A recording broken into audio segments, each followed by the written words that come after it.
What is up, guys? Wraec is here with a new video and once again on the Amazon server doing some Star Expedition. We are still struggling a bit for points here, trying to get to that place 3 level, though I have to say when we take a look at that leaderboard, yeah, that doesn't look too good, that doesn't look possible in any way. They have like 3 times our points, the guys from Revolt Emperor, and yeah, that is out of our reach still. I think the day 1, day 2 thing, there we still had a good chance, but afterwards they pulled out their teams. They have proper teams, we don't, and just went ahead. And yeah, it's quite interesting on Amazon. You have like us, and we have 3 times the amount of points from place 5, and then it's 3 times the amount of points to get to Revolt Emperor, and then double the amount of points to get to Valhalla's Empire, and yeah, then there is chicken co-op, and yeah. How much is that even? Bloody hell. It's like 7 times, nearly 8 times the points of place 2. So the gaps between the players here, or the clans, are pretty huge. And I mean, we are rising fairly quickly. 1 or 2 seasons ago, we were barely top 100. Or wait, there aren't 100 clans. We were like 52 or something, weren't we? I think it was like 52 around there. And now we're already at place 4, going strong. And I think that will only get better once we really hit that place, that level 30 in the clan, which is, I mean, still a decent time to go. Kind of hard to get active players here on Amazon. Though we got Ixapo, so that is really nice. He just joined the clan and he obviously has a very stronger account. So we have Money here, who's pretty strong. Snoops. Already got that Eloise going, which is nice. Jinjoku also with the Eloise, very good. Skylo just recently joined back, still upgrading. He was inactive for some time, which is alright. I mean, you can join the clan, and it's no problem really if you are inactive for 2 or 3 days or even more. I don't really mind. And then, of course, Soul, and yeah, 71 million. He got that T5 LFA going, T5 Felora, which is absolutely insane. Just lacking Spirit here, I see. Not level 400 on the SQH. That's alright. I mean, what would you do? I guess Spirit is hard to get in any state of the game, but he got good copies. Even on the S model, the B+, so that's kind of nice. Let's go into Star Expedition, though I want to show you guys level 7. I prepared 2 levels, I have 2 attacks left. I just want to show you guys how it looks right now. I mean, you saw it in the last Star Expedition videos, how those attacks went. We are running Bull right now, which I also run for the boss. I think it's better for the 6 turn limit we still have. We still can't get any buffs though, because you have to clear the areas 10 times, which we can't without 10 members. So yeah, but as you see, doing rather well against stage 7 though, now a lot better than we used to do, and that is rather nice. Also, I think I cleared like 6 with 0 losses, and then I got like 1 loss in 7 when I tried to clear it, but that of course didn't really matter. But yeah, I'm pretty happy with the way this is going. Just nuking those level 7 stages, and I remember those actually being a struggle when they first were released, and people really had a problem clearing them in 1 attempt, and we used strategies including Holmes Young and other heroes that made it easier, but really it still includes some RNG, and you could lose it. And now we are on a, I don't want to say early game account, but we don't really have a lot of E5s, maybe mid game, with an A+ Espen, given that. And just one-shotting those stages here without even a maximum or something like that. So that's really insane to me, how much power source we have outside of just regular residences that now make it possible to do stuff like that. Now for the boss, I haven't looked at the boss yet. Oh, we are below 60%, so we can do some huge hits. I think we're just going to go ahead and do that. Nothing really here that we can optimize, I guess. I mean, we could obviously take another Rogan. I mean, that guy does a little bit of damage. So let's go. Let's see what we can do here. Big nuke. Oh, that was pretty decent. I mean, that was like half the life he had. And I guess on the next attack we can kill him, and that Mockman is really useless in this fight.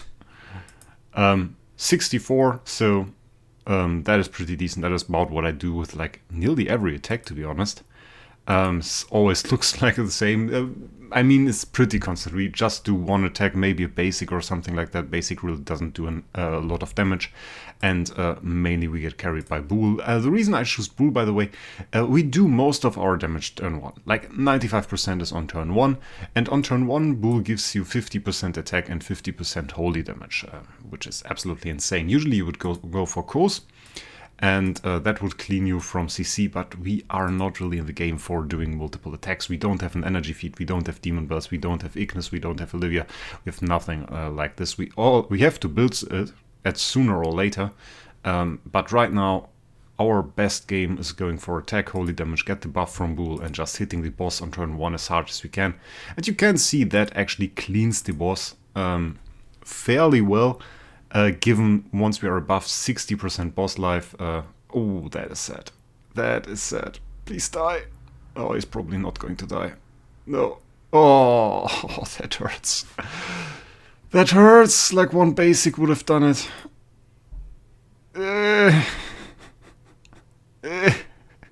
That's not great. That's really not great. I'm pretty sure people already attacked. Yeah. Skylo has an Eloise. I don't think that can do the 1%. Eloise not really that great of boss damage dealer, especially when she's on a 6-turn limit. So I suppose we have to do the 1%. Let's see. I mean, it's obviously one shot. Who am I kidding? Hitting the tentacles here for damage. They are not invulnerable, by the way. You can deal damage to those tentacles. As far as I've seen it, though, it doesn't count as damage in that end screen. It doesn't convert to points. Still quite fun, though. I always figured it might be kind of interesting to kill those tentacles off with the team instead of removing them by clearing area 7-10 times. But that is another story. So yeah, not really that much life remaining, though. Seeing this, I mean, there was certainly some overkill here, or might be, I'm not sure.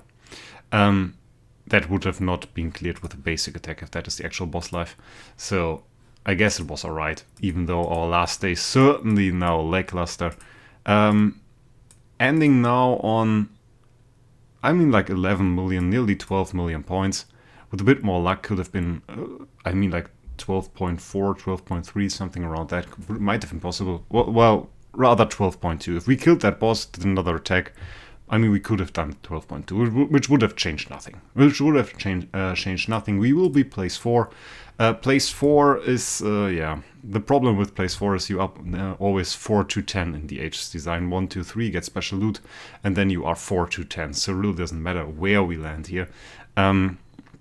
For the next season, I figure Soul, and I will improve the accounts a bit more, and then we'll slowly progress towards Revolt Emperor. I'm pretty sure that that won't take too long. That won't take us too long to reach that. You will reach guild level 30 at one point, then I figure we will get some more members. If any of you guys are interested in joining the clan, if you are on server 14, you can join instantly, just apply to the clan. Or make a new account, apply to the clan. You see the guild ID here, it's 13706. And as soon as we are level 30 and you are on another server other than server 14 and you want to join, feel free to do so. We can use everybody that we can get, and I think it's kind of interesting to push the leaderboard as we do it right now. So if you want to be a part of it, feel free to join us.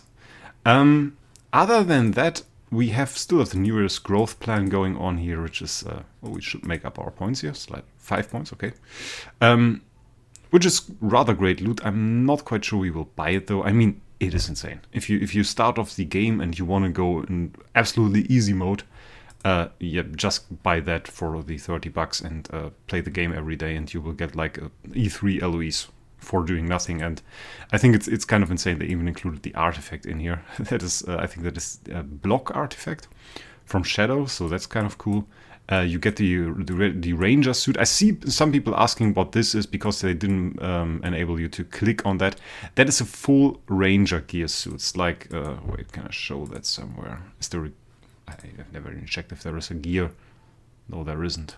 If we go to Blacksmith Forge, not to forge. It's so confusing now. Class suits. It's this stuff. The minstrel suit. For ranger. This ranger suit, you get one entire suit of this, which is the perfect equipment when you're starting off for your LOEs. You can later on upgrade that to resonance gear and it will be even better, but for now that is kind of insane. And you get all the materials that you could need to upgrade her and get an LOEs going. But I don't really feel like an LOEs would help on this account anymore. So we really would go in there for the food. And I don't really feel that is worth it for this account. We can get better stuff, and as I said, we are mostly, I don't want to say free to play because we spend on the Soul Awakening Gala, but mostly this account will be low spender for the most amount of time, and not go into every event pack DH throws at us, which is I think a decent way to play the game. For this, I mean, Lantern Festival, we're not going to go for it. Last time this was pretty expensive, and I still think it is, honestly. You get some free dice, you get some event items. I mean, what do you get on average? It's like 2,400 event items. And is there double loot again? There is double loot, so that's good. It's double loot active. That is something. You get like 2,400 ordinary dice, maybe a bit more, let's say 2,500, you get 250 points like this, and then you go for ordinary dice. And what is the daily loot on ordinary dice? Where do we have it? We get like 4. So 4 times 7 it is? Is it 7 even? It's 7, yeah. 7, so you're at 14 or 28. And then you go into Imps Adventure, you can buy another 30, it's like 58, and if we go into Shelter, there are another 20 in here, I think. So now I forgot how many dice we have, 78 I think it was. So you get another 78 points on top, so you were like 328 around that. 328 points for the Lantern Festival, which is free to play. Oh, that's actually cool. You get an artifact. You get an artifact just for logging in. Okay, that's better than I thought, actually. I mean, the question is that... No, it should work. It should be an artifact for free.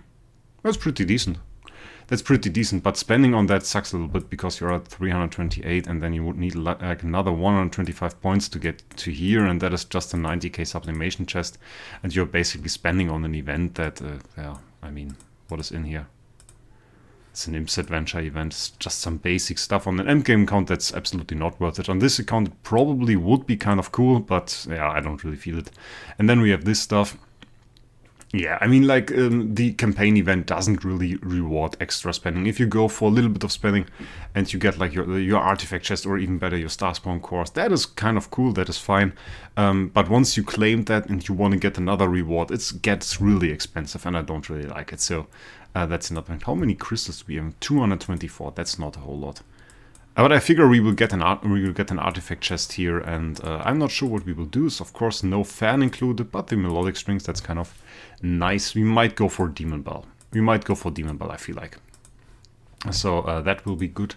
What else do we even have on this account? We have another artifact chest here. I kind of always forget about chests. And a flag. Yeah, we'll likely go for Transcendence Flag here, though I don't see a need to open that right now. Transcendence Flag mainly because we will upgrade to Mockman at one point. We are now at 2.3 million here. Every day our gain of Crystal of Transcendence and Stellar increases, and so that helps a lot.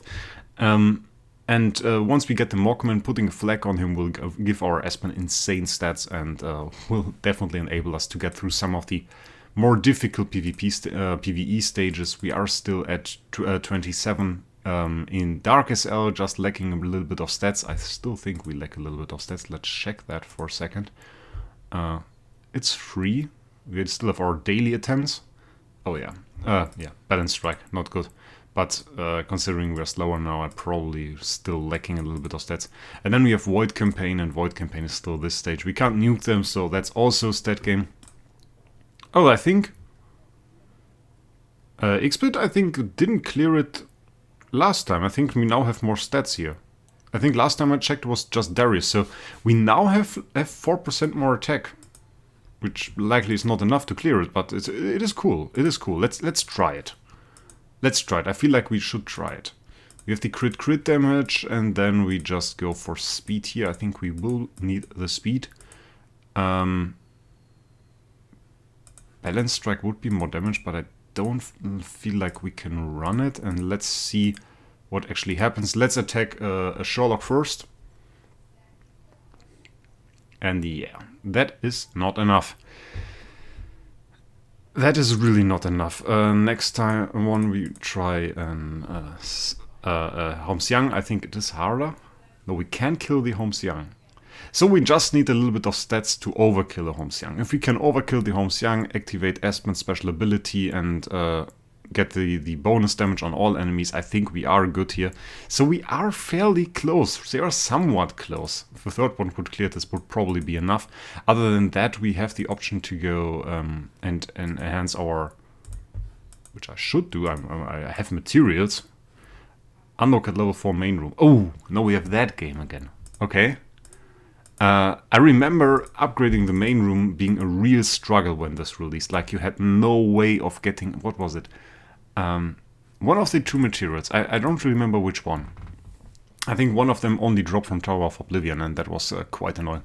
But as you can guys can see, yeah, we can just upgrade to level 4. It's not really a problem. And this will enable us to go past level 60 and get more stats from now carry. Later on, that will obviously be Star Swordsman Mockman here. And that will be quite insane. And then on the last slot, we will have to build another Mockman, but as we talked about it, that should not be too much of a problem. 550k attack right now, so I would say pretty solid stats overall. And yeah, Mysterious Invitation, by the way, up again. Starland Arena will be back. I wonder if they are going to make some changes to it. And I will definitely review it this time. I think last time they changed some small things, but there are still so many things about this game mode that could be so much better. I see some potential in it. Like Starland Arena, the thing I like most are those, are they called imprints? They have those runes that give you special effects when you put them on a team, and you can run like a more defensive team. And I think that is a nice twist to the regular PvP, and could be super interesting if there was any PvP in Starland Arena. For now, the top places are decided by win trading, and as long as they don't fix that, yeah, this game mode is mostly dead for me. So we will see what happens here. I'm not going to sign up right now. How much time do we have? I didn't check that. Battle starts in 6 hours, so I will do that after the video and register some heroes in here. Maybe I will make myself a free kill. That is what some people have done. They've just put bad heroes in here so other people can have an easy time clearing them and have an easy time getting to high points. I think that is a decent way to go forward with this game mode. I mean, for the most people, that would help getting 2,500 points or whatever. I don't even remember how much you need. Was it 2,500 points? To get the most loot out of it. I mean, if you make that easy, that is like, I think, a good way to go forward with it. And for the top people, it really doesn't matter. So if you are... You can do that. I think that is a good idea. Maybe I will do some advertisement for that and tell people to go for it. That would be kind of cool, I guess. But it all depends. I mean, at one point, the Age might make a change to that game mode that actually would end up making that not very beneficial. If it becomes real PvP and real cool, I would love to have a good defense team, but I don't see it right now. And they don't really inform us about changes, which is another story in itself. I mean... really, after the first season of Starland Arena, all the criticism was live, and at this point I would have felt like we needed a post, some kind of blog post or something with their ideas for Starland Arena and what they want to change, and that would be really cool, but they don't really do stuff like that. I know that from other games with like long patch notes and dev workshops or something like that, where they explain in detail their plans for the game mode and players can add feedback and what they think, and it gives a nice communication. But we kind of don't really have that for Idle Heroes at the moment, which is quite bad in my opinion. So, in any way, guys, I would say we end the video right here. I wish you guys a great week, and we will see us in the next one.